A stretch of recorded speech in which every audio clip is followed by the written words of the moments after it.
الحمدللہ الحمدللہ رب العالمین الصلاۃ والسلام علی رسولہ الکریم فاعوذ باللہ من الشیطان الرجیم بسم اللہ الرحمن الرحیم۔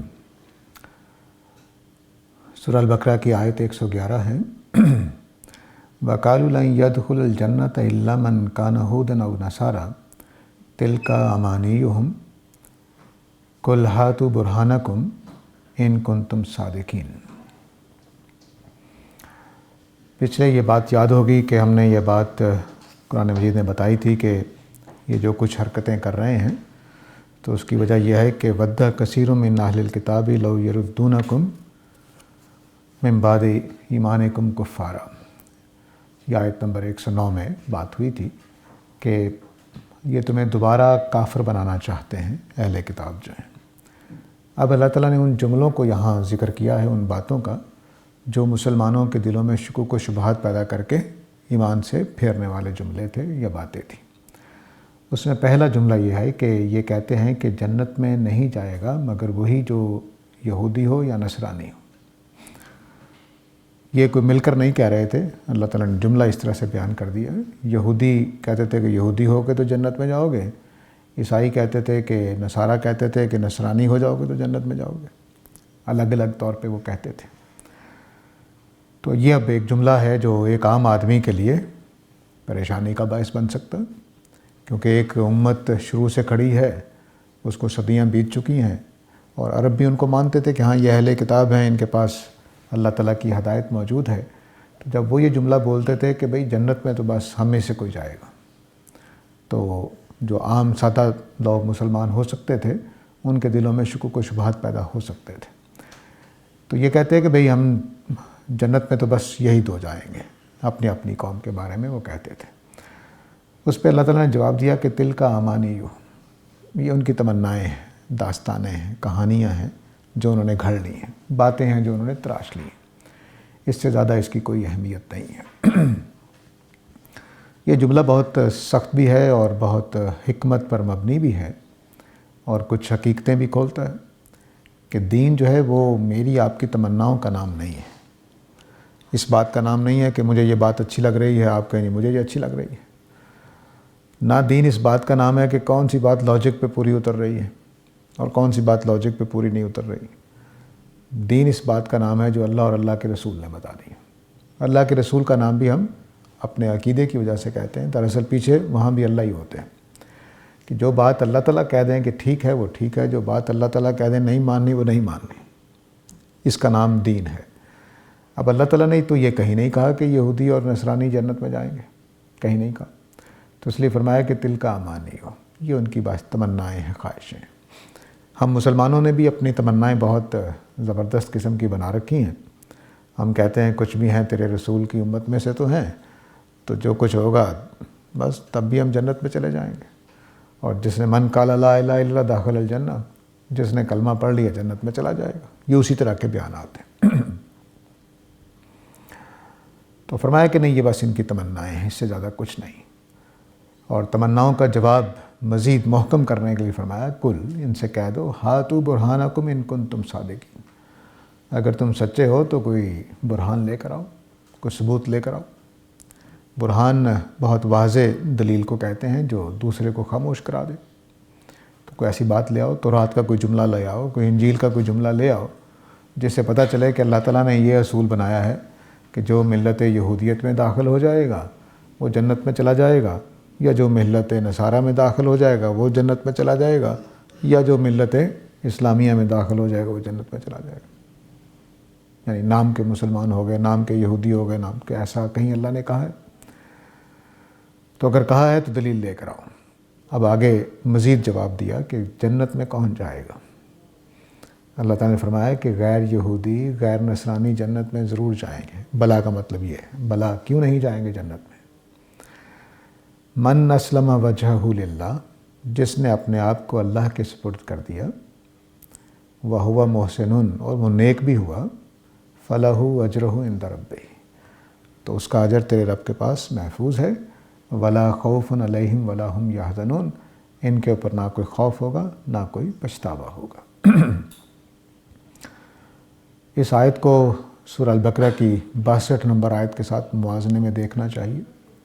وہاں یہ فرمایا تھا کہ یہودی ہوں، نصرانی ہوں، کوئی بھی ہوں، وہ اگر اللہ پر ایمان لے آئیں گے اور نیک عمل کریں گے تو آگے یہی بات تھی کہ ان کا اجر اللہ کے پاس محفوظ ہے۔ یہاں ایمان کی بجائے اور آخرت پر اللہ کی ایمان کے بجائے اسلم وجہہ للہ بولا گیا ہے۔ یہ یہود کی رعایت سے بولا گیا ہے۔ یہود ابھی تک کیا کر رہے تھے؟ اللہ کی بات کے آگے سر نہیں جھکا رہے تھے۔ یعنی وہ کہہ رہے تھے کہ ہمیں ہماری مرضی کا رسول آ جائے، یہ میکائیل نے غلطی کر دی، یہ جبرائیل نے غلطی کر دی، نعوذ باللہ، تو ہماری مرضی کا ہمارے خاندان میں سے رسول آ جاتا تو ہم مان لیتے، اور جو ہمارے اوپر نازل ہوا تو ہم مانتے ہی ہیں، ہم یہ دعوے ان کے پڑھ چکے ہیں۔ تو مسئلہ کیا ہے؟ مسئلہ کہ خدا کی مرضی کے آگے جھک نہیں رہے۔ تو فرمایا کہ جو بھی اللہ کی مرضی کے آگے جھک جائے گا وہ جنت میں جائے گا۔ یہ گویا جواب دیا، ان کو آئینہ دکھا دیا گویا۔ یہ نہیں کہ کوئی ایسی بات کہی جا رہی ہے جو اصولی بات ہے، بلکہ مخاطب کے لحاظ سے ایک اہم بات کی طرف توجہ دلائی گئی ہے کہ صحابہ میں اور یہود کے اس وقت کے یہود میں فرق کیا ہے کہ ابوبکر و عمر نے خدا کی مرضی کے آگے سر جھکا دیا ہے، انہوں نے اپنے بت چھوڑ دیے ہیں، انہیں اپنے دیوتا چھوڑ دیے ہیں، لیکن تم اپنی پسند کو چھوڑ نہیں پا رہے ہو، چاہتے ہو کہ بس ہماری بات مان لی جائے، لیکن اللہ تعالیٰ چاہتے ہیں کہ اس کے آگے دین کی حقیقت یہی ہے۔ دین اس بات کا نام نہیں ہے کہ مجھے سمجھ میں آتا ہے کہ نہیں آتا، اس بات کا نام نہیں ہے۔ یہ تو پھر آپ نے مشروط طور پر سر جھکایا کہ میں وہ بات مانوں گا جو مجھے سمجھ میں آ جائے گی، یہ دین نہیں ہوتا۔ والد صاحب کہیں بیٹا پانی پلاؤ، کہ سمجھ آنی چاہیے اس وقت واقعی آپ کو پیاس لگی ہوئی، تو باپ کی فرما برداری نہیں ہوئی۔ ایسا ہی خدا کو جب ہم نے خدا مان لیا تو اس کی فرما برداری میں آنا ہے، حکم کیسا بھی ہو سکتا۔ یعنی اللہ تعالیٰ کہیں کہ بھئی رات ساری بھوکا رہنا ہے، رہا جائے گا، آپ کہیں بڑی کمزوری ہو جائے گی، جوڑ ہل جائیں گے، پیٹ بیماری آ جائے گی، کوئی کمزوری لاحق ہو جائے گی، کوئی امیونٹی ختم ہو جائے گی۔ اللہ نے کہا کہ نہیں، رمضان کے روزے تم نے فاقے کرنے ہیں سارا دن، کہا ہے نا، مجبوری۔ سمجھ آئے نہ آئے، آج کل تو خیر روزے کی بڑی فوائد سامنے آ گئے ہیں، لیکن فوائد کے بغیر ماننا ہے۔ تابع داری تو یہی ہوتی ہے۔ یہ کیا تابع داری ہوئی؟ بات سمجھ میں آ جائے گی تو مان لیں گے، یہ تو کوئی تابع داری نہیں ہے۔ تو خدا کے حضور ہمارا جو اس وقت سر سید احمد خان اللہ تعالیٰ انہیں غریق رحمت کرے، سر سید احمد خان کے بعد ہمارا دین کا تصور یہ بن گیا کہ اچھا جی دین دور جدید میں کمپیٹیبل ہے، دور جدید میں چل سکتا ہے۔ علامہ اقبال کو بھی ایک خطبہ لکھنا پڑ گیا کہ آج کی دنیا میں مذہب کا کیا مقام ہے، کیا واقعی مذہب چل سکتا؟ تو یہ چیز مذہبی آدمی کی چیز نہیں ہے، اس کو صرف دو باتوں پہ سوال ہو سکتا ہے، وہ دین سے باہر ہے کہ اللہ ہے کہ نہیں ہے۔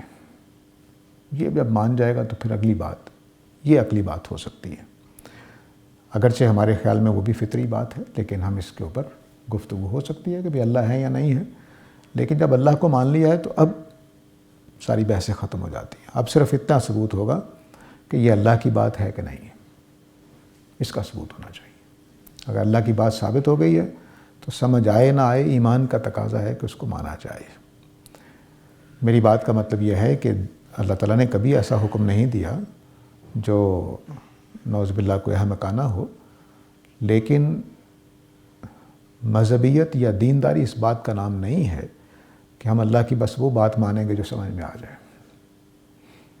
آج بھی بڑے بڑے فنکار، انہوں نے آیتوں کا انکار کرنا پڑا، آیتوں کی تعویل ایسی کرنی پڑی جو لفظ نہیں کہہ رہے، کہ اللہ تعالیٰ نے کہا کہ بھئی بیٹی کو بیٹے کے مقابلے میں آدھا حصہ دینا ہے، عورتوں کی گواہی آدھی ہوتی ہے۔ خیر قرآن نے یہ نہیں کہا، لیکن بہرحال جو اس کا یہ مطلب لیتے ہیں انہوں نے جو اس کا مطلب کیا۔ اللہ تعالیٰ نے کہا کہ اپنی بیوی کو تم مار سکتے ہو بعض مجرمانہ حالتوں میں، تو ان آیتوں کے مطلب تبدیل کیے گئے ہیں۔ کیوں؟ کیونکہ دور جدید میں چل نہیں سکتے، عورت آزاد ہو گئی، اس کو کیسے کہیں گے کہ الرجال قوامون علی النساء، کیسے سمجھائیں گے؟ نتیجہ کیا نکلا کہ ہم نے دین کا اتنے حصے کو مانا جو ہماری پسند کا تھا۔ اللہ تعالیٰ کہہ رہے ہیں کہ نہیں، برہان ہونی چاہیے تمہارے پاس کہ کتاب اللہ میں ہے یا نہیں ہے، اللہ کے رسول کا فرمان ہے کہ نہیں ہے۔ اگر نہیں ہے تو چھوڑ سکتے ہو، اگر ہے تو ماننا پڑے گا۔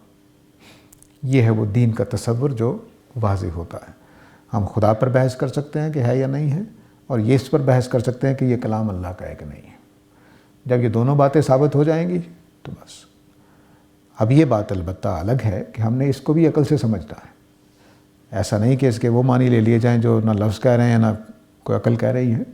وہ ایک الگ چیز ہے کہ وہاں پر بھی غلطیاں ہم بے وقوفی کی کر سکتے ہیں، اس سے بچ کر، کیونکہ یہ قرآن بھی عقل والوں کے لیے ہے، ایسا نہیں ہے کہ بے عقل لوگوں کے لیے۔ تو فرمایا من اسلم وجہہ للہ، جس نے اپنے آپ کو اللہ کے، اپنے چہرے کو اللہ کے سپرد کر دیا، اپنا رخ اللہ کی طرف اللہ کے حوالے کر دیا۔ اسلمہ ہی سے اسلام نکلا ہے، چہرے سے مراد شخصیت ہوتی ہے۔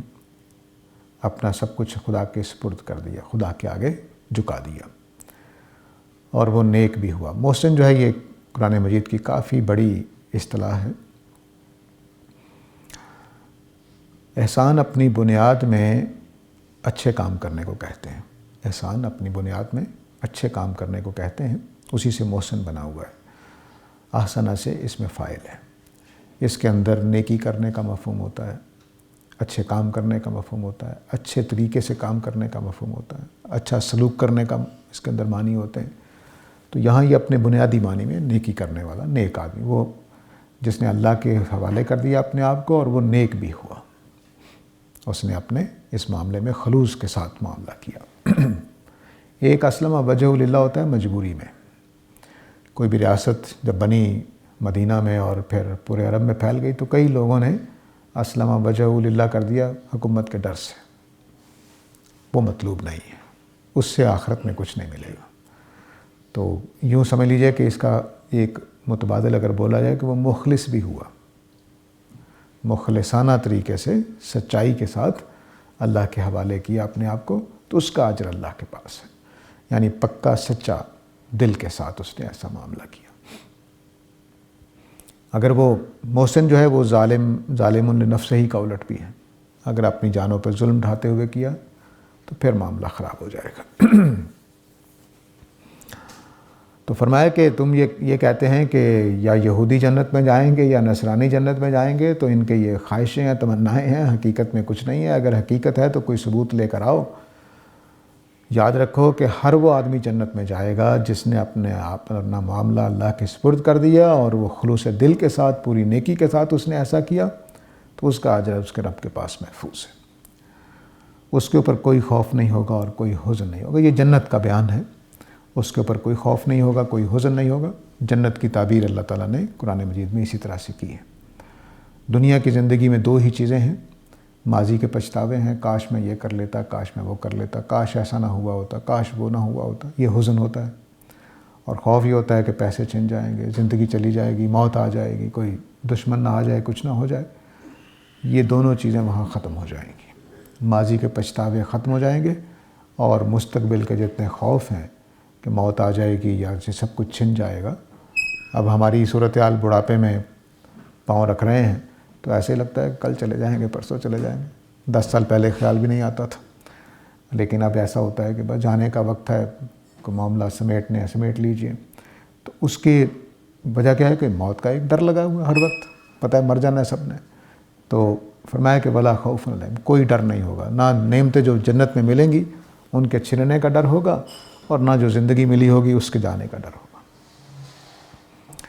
اور نہ ماضی کے پچھتاوے۔ یہ اللہ تعالیٰ نے ایک اور بھی بات بیان کی ہے قرآن مجید کے، جو غل ہیں، ایک دوسرے کے خلاف ہمارے جذبات ہوتے ہیں۔ جو دو آدمی جنت میں چلے گئے، مثلا دو میاں بیوی چلے گئے اور دونوں ایک دوسرے کو پسند نہیں کرتے تھے، تو اللہ تعالیٰ ان کے دلوں سے وہ چیز نکال دیں گے، اب وہ پسند کرنے والے بن جائیں گے، دو دوست پسند کرنے والے بن جائیں گے۔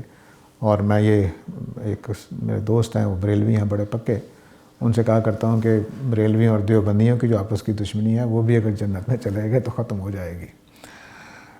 تو یہ اس طرح سے اللہ تعالیٰ اس چیز کو آہستہ آہستہ ہمارے دلوں سے نکال دیں گے، ایک محبت، یگانگت، ایک دوسرے کے ساتھ تعلق اور احترام پیدا ہو جائے گا۔ تو یہ ساری چیزیں وہاں ختم ہو جائیں گی۔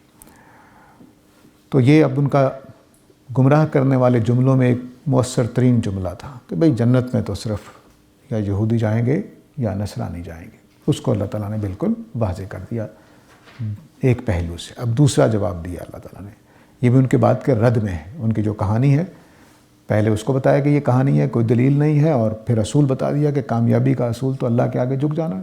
وہ تم جھک نہیں رہے ہو تو کیسے جاؤ گے؟ آئینہ دکھا دیا گویا. اب دوسرا آئینہ دکھا رہے ہیں اللہ تعالیٰ. وقالت اليہود لیست النصارى علی شیء. یہود یہ کہتے ہیں کہ نصارہ کسی بات پر نہیں ہیں. وقالت النصارى لیست اليہود علی شیء. اور نصرانی یہ کہتے ہیں کہ یہودی کسی بات پر نہیں ہے، نہ ان کے پاس ہدایت ہے نہ ان کے پاس ہدایت ہے. تبصرہ فرمایا اللہ تعالیٰ نے وہم یتلون الکتاب، دونوں ایک ہی کتاب پڑھتے ہیں. دونوں کی بنیاد دین کی ایک ہی کتاب پر ہے، لیکن ایک گروہ دوسرے کو کہہ رہا ہے وہ دین پر نہیں ہے، دوسرا کہہ رہا ہے وہ دین پر نہیں ہے. ہمارے ہاں بھی ایسا ہی ہے نا.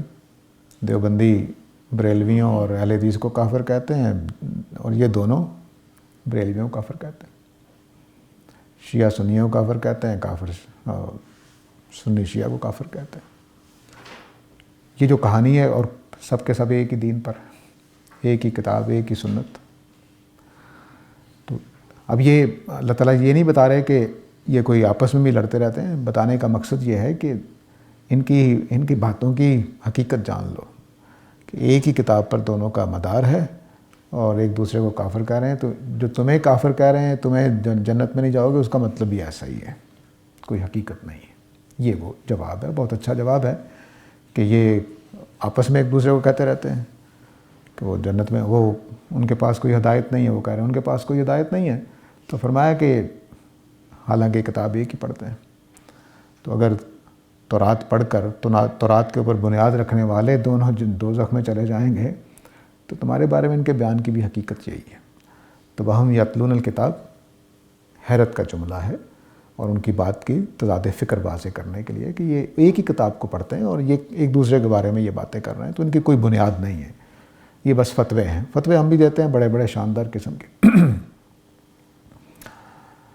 تو اب یہ جو باتوں میں تضاد ہوتا ہے، یہ ہر وہ آدمی جس کی بنیاد محض اپنی خواہشیں اور تمنائیں ہوں، جب وہ باتیں کر رہا ہوتا ہے تو اس میں تضاد اسی وجہ سے آ جاتا ہے. یا تو آپ فلسفیانہ طرز پر سوچیں گے، یا آپ سائنس کی طرز پر سوچیں گے، یا آپ مذہب کی طرز پہ سوچیں گے. لیکن اگر آپ کی کوئی بھی طرز نہیں ہے تو آپ کے جوابات میں پھر کنسسٹنسی نہیں ہوگی. آج کچھ کہہ رہے ہیں، کل کچھ کہہ رہے ہیں، پرسوں کچھ کہہ رہے ہیں، تو اپنا تضاد بھی نظر نہیں آتا، کیونکہ آپ تمناؤں کا شکار ہوتے ہیں. اس میں پھر ایک ہی چیز جوڑنے والی ہوتی ہے، وہ تمنائیں ہوتی ہیں، وہ کنسسٹنسی ہوتی ہے، لیکن دلائل میں پھر نہیں ہوتی، باتوں میں نہیں ہوتی. تو انہوں نے اب یہ کہا کہ بھئی مسلمان یہودی کہہ رہے تھے کہ صرف یہودی جنت میں جائیں گے، نصرانی کہہ رہے تھے صرف نصرانی جنت میں جائیں گے، اور مسلمانوں کو یہ کہتے تھے وہ، لیکن آپس میں بھی یہ کہتے تھے. تو فرمایا کہ ایک ہی کتاب کو پڑھنے والے، چلو قرآن تو ایک الگ کتاب آ گئی، لیکن یہ تو دونوں ایک ہی کتاب کو پڑھتے ہیں. اس کے باوجود کہہ رہے ہیں تو ان کے بات کی کوئی اہمیت نہیں ہے. گویا ان کی بات کی بے وزن ہونے کو واضح کر دیا. کذالک قال الذین لا یعلمون مثل قولہم. اسی طرح کی بات وہ لوگ بھی کہتے ہیں جو نہیں جانتے، بالکل ان کی بات جیسی بات.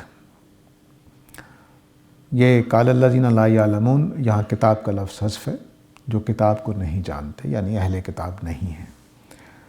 اہل کتاب نہیں ہیں، اس کا مطلب ہے کہ عربوں کے ہاں جتنے بھی لوگ تھے یہود اور نصارہ کے علاوہ، وہ سارے اس سے مراد ہیں. قریش مکہ بھی شامل ہیں، اور جو دوسری قومیں جو بت پرست رہتی تھیں، جو اللہ کی کتاب کو نہ جانتی تھی نہ مانتی تھی، ان کی بات ہو رہی ہے. وہ سارے کے سارے بھی ایسی باتیں، وہ بھی اپنے بارے میں کہتے. قریش اپنے بارے میں کہتے تھے ہم جنت میں جائیں گے، باقی نہیں جائیں گے، جس طرح ہم. تو یہ معاملہ ایسا ہی تھا، ساری قومیں اپنے اپنے بارے میں کہہ رہی تھی. تو فرمایا کہ جنت میں کس نے جانا ہے؟ فاللہ یحکم بینہم یوم القیامہ فیما کانوا فیہ یختلفون. یہ فیصلے اللہ تعالیٰ کریں گے. ایک کتاب کو پڑھنے والے ایک دوسرے کو اگر دوسری قرار دے رہے ہیں تو اس کا فیصلہ اللہ ہی کر سکتے ہیں، دنیا میں کوئی نہیں کر سکتا. تو گویا ان کی پوری بات کو دو جواب دے کر اللہ تعالیٰ نے بالکل اس کا کھوکھلا پن ثابت کر دیا. ایک یہ کہ یہ ان کی تمنائیں ہیں، اس سے زیادہ کچھ حیثیت نہیں ہے، اور اللہ نے اپنا اصول بیان کر دیا کہ جو خدا کے آگے جھک گیا نیکی کے ساتھ ضرور جنت میں جائے گا۔ اس کے بعد انہی کا آپس کا جھگڑا سامنے رکھ کر بتایا کہ یہ ایک دوسرے کو کہتے ہیں کہ ان کے پاس تو کوئی ہدایت ہی نہیں ہے۔ تو فرمایا کہ حالانکہ یہ دونوں ایک ہی کتاب پڑھتے ہیں اور تب بھی ایسی باتیں کر رہے ہیں، اور پھر اگلا آخری جملہ یہ بول کر کہ ان کی بات جاہلوں جیسی ہے، جن کے پاس کتاب نہیں ہے بالکل ہی اس کا کھوکھلا پن واضح کر دیا کہ یہ اس جیسے قریش بغیر کتاب کے بات کہہ رہے ہیں، یہ کتاب کے باوجود کہہ رہے ہیں، تو حقیقت کیا ہے؟ یہ بھی جاہل ہی ہوئے۔ تو گویا صرف یہ نہیں کہ قریش اور جو غیر اہل کتاب تھے ان کی باتوں سے مماثلت ثابت کر کے بتا دیا کہ تمہاری اور ان کی بات میں کوئی فرق نہیں ہے، ساتھ ہی یہ بھی بتا دیا کہ تم کتاب کے پڑھنے کے باوجود لا یعلمون ہو، پڑھتے نہیں کتاب سے، واقف ہی نہیں ہو۔ تو کیا اپنی حالت بھی ایسی نہیں ہے؟ بالکل ویسی ہے۔ اب یہ جو لوگوں کے بارے میں یہ فیصلہ ہے کہ بھئی وہ ہدایت پر ہے یا نہیں ہے، خاص طور سے ایک ہی ملت کے لوگ، مثلا مسلمانوں کے اندر جتنے مسالک ہیں، اگر کوئی فرقہ بن کے الگ ہو گیا وہ ایک الگ بات ہے، لیکن جو مسالک ہیں وہ تو بنیادی چیزوں پر اکٹھے ہوتے ہیں۔ مثلا اگر آپ مسلمانوں میں دیکھیں تو اہل سنت کے سارے جو مسالک ہیں وہ ایک اللہ کو مانتے ہیں، محمد صلی اللہ علیہ وسلم کو اور تمام انبیاء کو مانتے ہیں، جنت کو آخرت کو مانتے ہیں، وہ روزے رکھتے ہیں، 5 نمازیں پڑھتے ہیں، سب کچھ، لیکن تب بھی وہ کافر ہیں۔ یعنی کافر صرف اس لیے ہیں کہ میرے مسلک کو نہیں مانتے، صرف اس لیے کافر، اور کوئی وجہ نہیں ہے۔ تو اس طرح کی چیزیں کرنے کا حق ہمیں اللہ تعالیٰ نے نہیں دیا۔ فرمایا کہ یہ قیامت والے دن میں فیصلہ کروں گا، تمہارے فیصلے نہیں چلیں گے، نہ تمہارے فیصلے مانے جائیں گے نہ سنے جائیں گے۔ وجہ کیا ہے؟ وجہ یہ کہ ایک آدمی مجھے کافر لگ رہا، لیکن وہ اپنی حقیقت میں پتہ نہیں کس جگہ پہ کھڑا ہے، مجھے تو نہیں پتہ۔ بعض اوقات ہم ایک آدمی کو دیکھ رہے ہوتے ہیں وہ برائیاں کر رہا ہے، لیکن وہ پتہ نہیں کتنا مجبور ہے، کسی نے گن پوائنٹ پہ اس کو مجبور کر رکھا ہے، کسی نے اس کو بلیک میل کر رکھا ہے، ہمیں کیا پتہ۔ تو کل قیامت والے دن ہی پتہ چلتا ہے۔ اس طرح غلط فہمی ہے۔ اب ایک یہود و نصارہ ایک ہی تورات پر قائم ہے، لیکن ان کے نزدیک شریعت ختم ہو گئی، ان کے نزدیک ختم نہیں ہوئی۔ تو یہ اتنا بڑا فرق اگر پڑ سکتا ہے تو اس کے فیصلے ہم نہیں کر سکتے دنیا میں، اللہ تعالیٰ ہی قیامت والے دن کریں گے۔ تو یہ دوسرا جواب تھا۔ پہلا جواب تھا کہ کہانی ہے، دلیل کوئی نہیں ہے۔ دوسرا جواب یہ تھا کہ یہ آپس میں جو یہ ایک دوسرے کو کہتے ہیں کہ یہ ہدایتی پر نہیں ہے، حالانکہ ایک ہی کتاب پڑھ رہے ہیں، تو ان کی تضاد فکر کو واضح کر کے بتایا کہ یہ بس بچوں والی باتیں ہیں، جاہلانہ، اس کا کوئی حقیقت سے تعلق نہیں۔ اب تیسرا جواب دیا کہ یہ جنت میں کیسے جائیں گے؟ یہ خیال کہہ رہے ہیں کہ یہود و نصارہ جنت میں جائیں گے، تو فرمایا کہ ان سے بڑھ کر ظالم کون ہوگا؟ من منع مساجد اللہ ومن اظلم ممن منع مساجد اللہ یعنی یذکر فیہا، کہ اس سے بڑھ کر ظالم کون ہوگا جس نے اللہ کے گھروں سے لوگوں کو روکا کہ ان میں آ کر ذکر کریں، یعنی یذکر فیہ اسمہ، کہ اللہ کا نام کا ذکر، وسعی فی خرابیہا، اور یہ کوششیں کرتے ہیں کہ مسجدوں کو ویران کر دیں۔ اولئک ما کان لہم ان یدخلوہا الا خائفین، حالانکہ ان سب کو یہ حکم دیا گیا تھا، ان کے لیے جائز نہیں تھا، ان کے لیے نامناسب تھا کہ وہ اس طرح سے مسجدوں کے ساتھ کریں۔ مناسب یہ تھا کہ وہ ان مسجدوں میں ڈرتے ہوئے جائیں، خدا کے خوف کے ساتھ جائیں۔ تو اب یعنی بات کو الٹ دیا۔ وہ کہہ رہے تھے کہ جنت میں یہود و نصارہ کے علاوہ کوئی نہیں جائے گا۔ اللہ تعالیٰ نے کہا کہ جنہوں نے مسجدوں سے روکا اللہ کے نام لینے سے اور مسجدوں کو برباد کیا، وہ تو کامیاب نہیں ہو سکتے۔ فرمایا کہ لہم فی الدنیا خزی ولہم فی الآخرۃ عذاب عظیم، دنیا میں بھی ان کے لیے رسوائی ہے اور آخرت میں بھی عذاب عظیم ہے۔ تو مطلب کیا ہوا کہ یہودی ہو، نصرانی ہو، مسلمان ہو، اگر اس طرح کے کبیرہ گناہ کرے گا تو دوزخ میں جائے گا، جنت میں نہیں جا سکتا۔ تو گویا جو ان کا دعویٰ تھا اس کو پورے کو پلٹ کے رکھ دیا اللہ تعالیٰ نے کہ تم یہ کہتے ہو کہ یہود و نصارہ جنت میں جائیں، اپنے کرتوت تو دیکھو، اپنے کہانیوں کی بنیاد تو بتاؤ کیا ہے۔ تو اس طرح سے اب جو مانا مساجد اللہ، اس کو سمجھ لیجئے۔ فرقے جتنے ہوتے ہیں وہ دوسرے فرقے کو آنے سے روکتے ہیں۔ اب تو خیر شہروں میں کافی بہتری آ گئی ہے، ورنہ مسجدوں کے باہر بورڈ لگے ہوتے تھے کہ یہ حنفیوں کی مسجد ہے، اس میں کوئی غیر مقلد نہیں آ سکتا، یہ غیر مقلدوں کی اہل حدیث کی مسجد ہے، اس میں کوئی بریلوی نہیں آ سکتا، اس میں کوئی یہ نہیں آ سکتا۔ اور واقعات سنے ہیں، دو ایک چیزیں دیکھی بھی ہیں۔ میرے سامنے ایک نماز ہم پڑھ رہے تھے تو ایک صاحب نے اونچی آواز میں آمین کہہ دیا، بریلویوں کی مسجد تھی۔ مولوی صاحب نے سلام پھیرا، کھینچ کے تھپڑ مارا، تم یہاں سے نکل جاؤ۔ اور پھر انہوں نے جہاں پر وہ کھڑا تھا اس صف کو اٹھایا، فرش دلوایا گیا، پھر دوبارہ نماز پڑھی گئی۔ یہ میں نے اپنی آنکھوں سے دیکھا۔ تو یہ اللہ کے گھر سے روکنا۔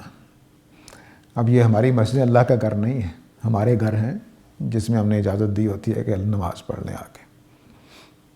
تو یہ صورتحال ہے، اس کو کہتے ہیں منع مساجد، اللہ کے بندوں کو آنے سے روکا جائے۔ مسجد نبوی میں نجران کے عیسائی آئے تو انہوں نے کہا ہم کہاں عبادت کریں؟ آپ نے کہا مسجد ہے، اللہ کا نام لو۔ مسجد نبوی میں ان کو جگہ دی، وہ وہیں سوئے بھی، لیٹے بھی، بیٹھے بھی، نمازیں بھی پڑھی انہوں نے۔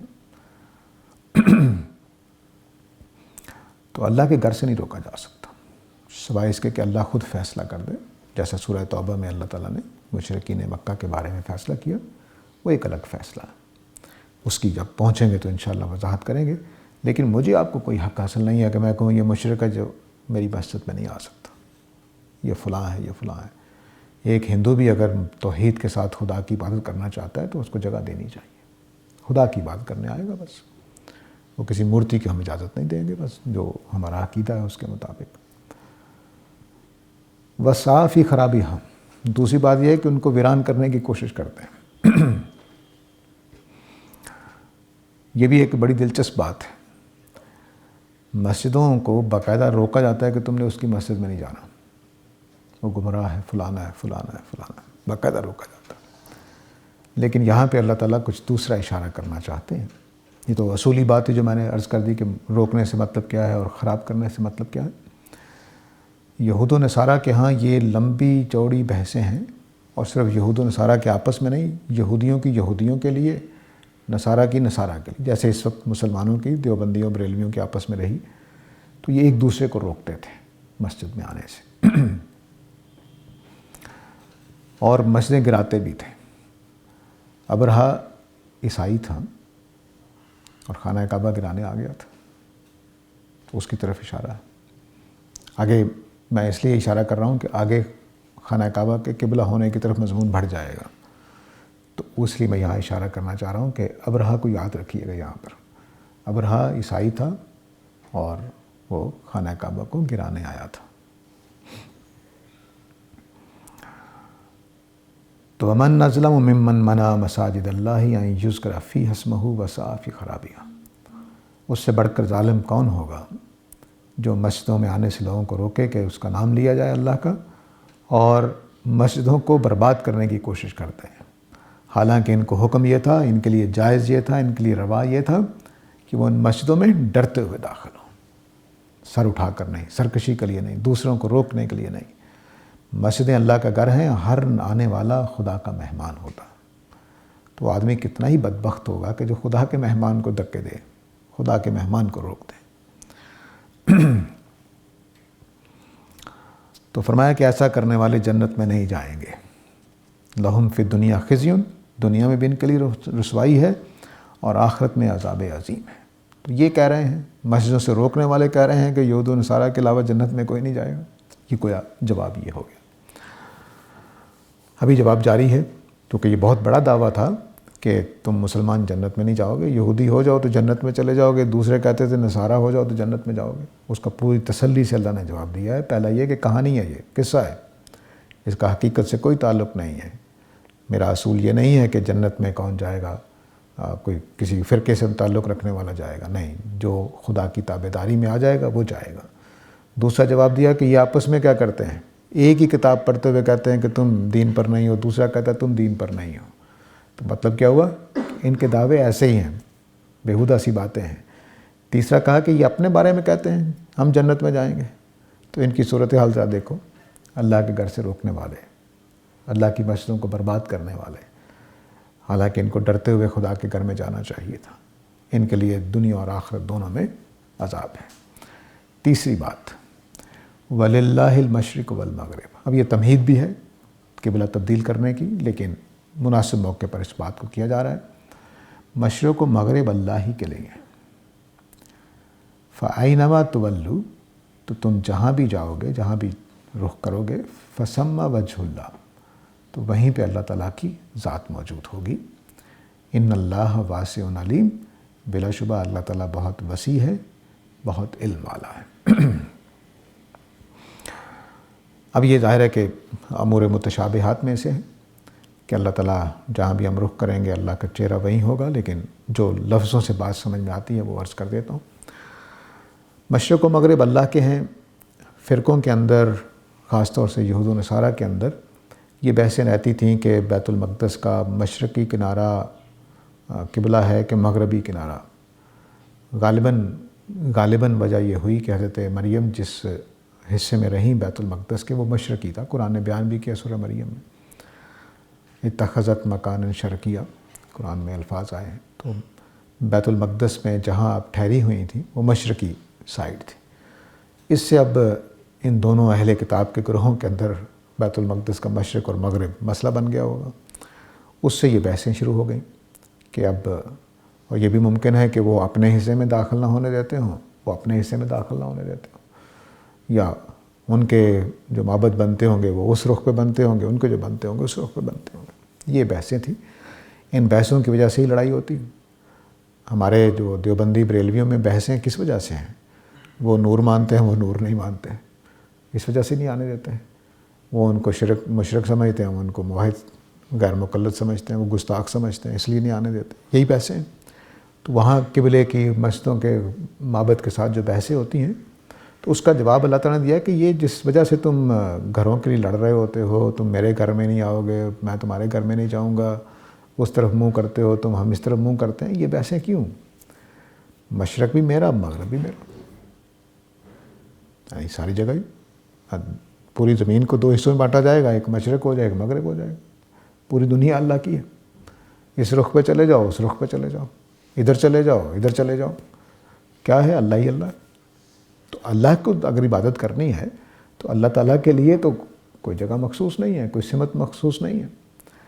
ایک تو یہ بات بتائی اللہ تعالیٰ نے۔ دوسری یہ بات بتائی کہ کسی جگہ کی کوئی فضیلت نہیں ہے، نہ مشرق کی، نہ مغرب کی، نہ جنوب کی، نہ شمال کی۔ فضیلت تو اس وجہ سے ہونی چاہیے نا کہ اللہ ادھر ہے، تو اللہ تو ہر جگہ ہے۔ تو کسی جگہ کی کوئی فضیلت نہیں ہے، کسی سمت کی کوئی فضیلت نہیں ہے، یہ یاد رکھنا اصولی طور پر یہی ہے۔ اب اللہ نے جب قبلہ تب بنوایا ہے تو ایک حکم ہے، وہ الگ سے ایک حکم ہے، اس سے کچھ فضیلتیں بھی قائم ہوئی ہیں، لیکن اصولی طور پر یہ کیا بات ہوئی کہ میری چونکہ مشرق مجھے پسند ہے تو مشرق قبلہ ہونا چاہیے، آپ کو مغرب پسند ہے تو مغرب نہیں، جس کو اللہ قرار دے اس کو ہونا چاہیے۔ وہ آگے بحث آئے گی انشاءاللہ تو دیکھیں گے۔ تو مشرق و مغرب کی بحث درست نہیں ہے، گویا ان کی جو بحث تھی آپس میں مسجدوں سے روکنے کی، اس کی وجہ بھی اللہ تعالیٰ نے بتا دی۔ آگے جو دو صفات ہیں وہ بہت اہم ہے۔ ان اللہ واسع علیم، اللہ تعالیٰ بہت وسیع ہے اور بہت علم والا ہے۔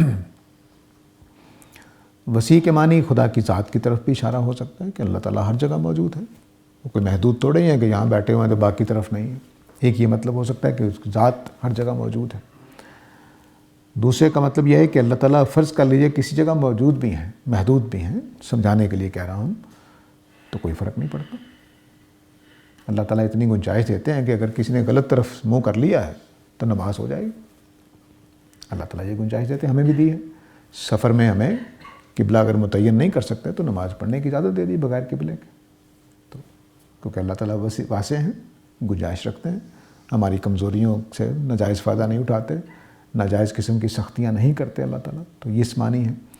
علیم کے معنی ہے کہ تمہارے دل و دماغ اگر مخلص ہیں تو کتنی ہی دفعہ ایسا ہوا ہوگا کہ غلط قبلے کی طرف منہ کر کے نماز پڑھ لی ہوگی، تو کیا اللہ تعالیٰ نماز قبول نہیں کریں گے؟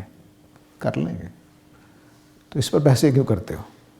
تو اللہ کی صفات کے حوالے سے پوری بات سمجھا دی کہ خدا کی دنیا میں حرج اور تنگی نہیں ہے، مشرق و مغرب کی بحثیں نہیں ہیں۔ اب ہمارے دیکھیے نا کہ مسلمان امت خانہ کعبہ کی طرف سے چاروں طرف سے رخ کر دیا ہے. کوئی جنوب، کسی کے جنوب میں خانہ کعبہ آ رہا ہے، کسی کے مشرق میں آ رہا ہے، کسی کے مغرب میں آ رہا ہے، کسی کے شمال میں آ رہا ہے. یعنی پوری دنیا چاروں طرف ہم اس کی طرف منہ کرتے ہیں، تو چاروں طرف سے اس کی طرف رخ ہوتا ہے. تو ہماری تو کوئی سمت نہیں، ہم تو چاروں طرف سے نماز پڑھتے ہیں. خانہ کعبہ کو مرکز بنا دیا، قبلہ بنا دیا. تو اب پاکستان میں دیکھیے جتنی پرانی مسجدیں ہیں ان کا قبلہ بالکل درست نہیں ہے، 100% خانہ کعبہ کی طرف نہیں ہے، اس میں ٹیڑھ پن موجود ہے. بلکہ بعض مسجدیں ایسی ہیں کہ جو پیٹرا کی طرف جن کا رخ بن گیا ہوا ہے، کیونکہ بس لوگوں نے سمجھا کہ مغرب کی طرف بنانا ہے تو مغرب کی طرف رکھ کے بنا دیا جدھر بھی بن گیا.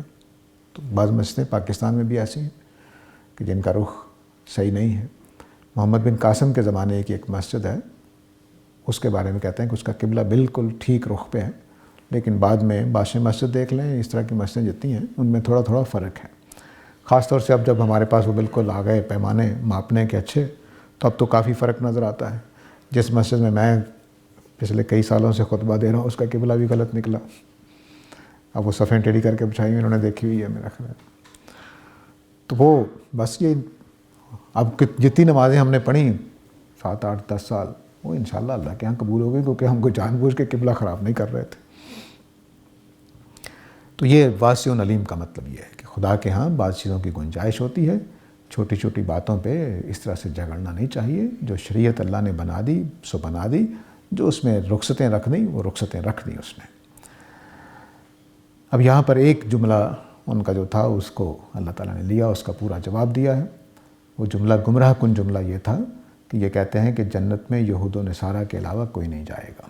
111 نمبر آیت 12 نمبر 11 میں تو کہا کہ یہود و نصارہ، اس کے تفصیل سے جواب دے دیا، پوری تسلی سے اس کے تینوں چاروں پہلوؤں سے بات بالکل واضح کر دی کہ ان کا یہ سارے کا سارا دعویٰ ہی غلط ہے. مشرق و مغرب کی بحثیں میں نے نہیں چھیڑی تھی، نہ تورات میں ہے نہ انجیل میں ہے. تورات میں تو بلکہ خود قرآن نے بھی ذکر کیا اس کا. ان کو اتنی گنجائش دی گئی تھی کہ یہ جہاں حضرت موسیٰ والا تابوت پڑا ہوگا وہ قبلہ بنا لیں، اتنی نرمی کی گئی تھی. مصر میں جب تک تھے تو حضرت موسیٰ کے گھر کو قبلہ بنا رہے، اتنی نرمی تھی. وہ بحثیں کر رہے تھے مشرق و مغرب کی، تو وہ اس کو اللہ تعالیٰ نے واسع علیم کے لفظوں میں واضح کر دیا.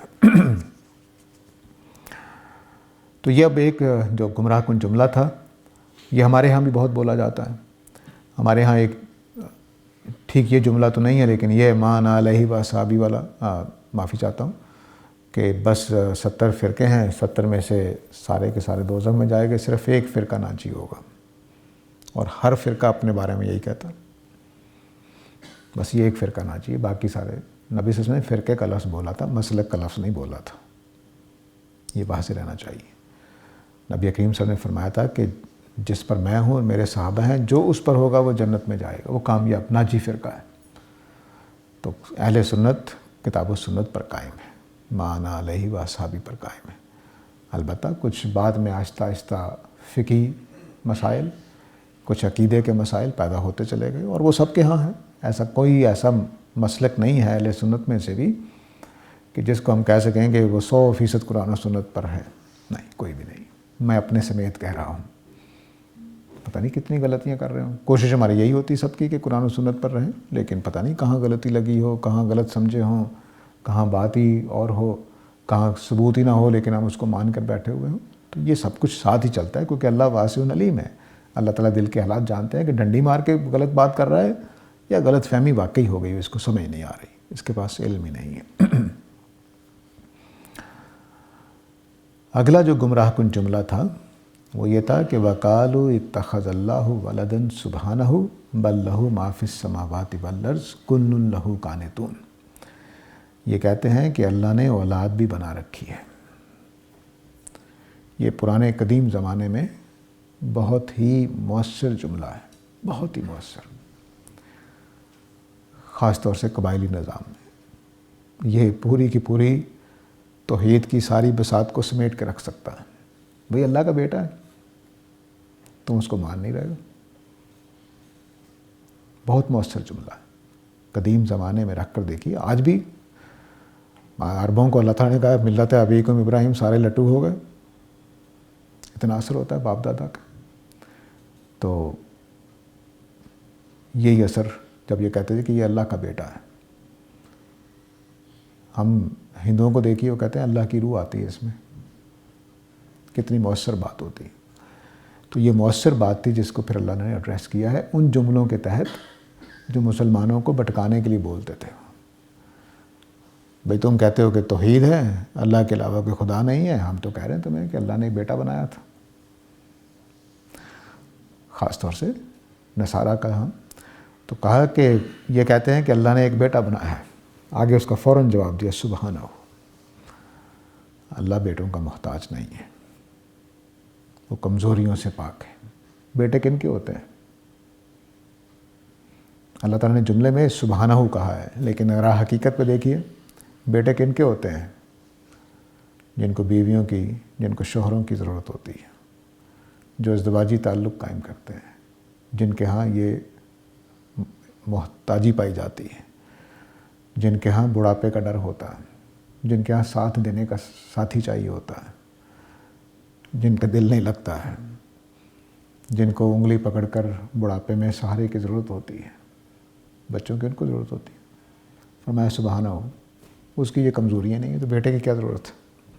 ایک لفظ پوری بات کو رد کر دیتے ہیں اللہ تعالیٰ کہ بھئی نہ میں نے بوڑھا ہونا، نہ مجھے کھانے کی ضرورت، نہ مجھے کسی چیز کی ضرورت، کچھ بھی نہیں. تمہیں ضرورت ہے، تمہارے بیٹے ہوتے ہوں گے، مجھے تو ضرورت نہیں ہے. ایک موقع پر جو میں نے بات کہی پہلے شروع میں کہی، اس کا جواب یہ نہ کہیے کہ میں اپنی طرف سے کہہ رہا ہوں.